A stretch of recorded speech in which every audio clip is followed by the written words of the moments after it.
আমি তো সকালবেলা আজকে সানডে আমি ঘুমাইতেছিলাম, তখন হঠাৎ করে আমার অফিস স্টাফরা ফোন করতেছে যে আমার মোবাইল থেকে মানে মেসেজ যাইতেছে, একটা ওই চালানের একটা কি অ্যাপ যাইতেছে। তো আমি তো এটা 1 মাস আগে আমার মোবাইলে আইসলো কোনো একটা মোবাইল নাম্বার থেকে। তো এটা তখন তো ভাবছি কোনো একটা ট্রাফিকের কোনো একটা চালান টালান হইব, এটা মাসখানেক আগে যখন নিউজ টিউজ দেখানোর আগে। তো এটা তখন আমি ওপেন করছিলাম, কিন্তু ঘটনা হয়েছে এটার মধ্যে কোনো ডাটা কিছু দিছিলাম না।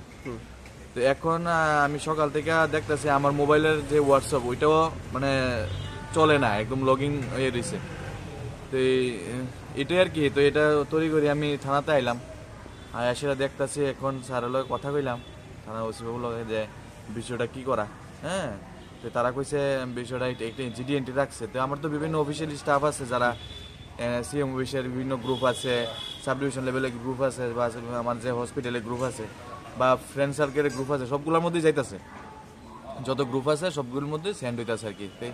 এটার লেগে আর কি, যাতে কোনো কিছু মানে লাইবিলিটি না থাকে আমার উপরে, ওইটার লেগে আমি আইছি। আপনার নাম? অভিজিৎ দত্ত। বাড়ি কোনখানে? বাড়ি অফিস টিলা। আচ্ছা, আপনার যে হ্যাক হয়েছে এটা কি কোনো কল টল আসছিল বা এমন কিছু, না হোয়াটসঅ্যাপে আসছে? হোয়াটসঅ্যাপে আসলো। হোয়াটসঅ্যাপে আসছে। হ্যাঁ, হোয়াটসঅ্যাপে কোন দপ্তরে কাজ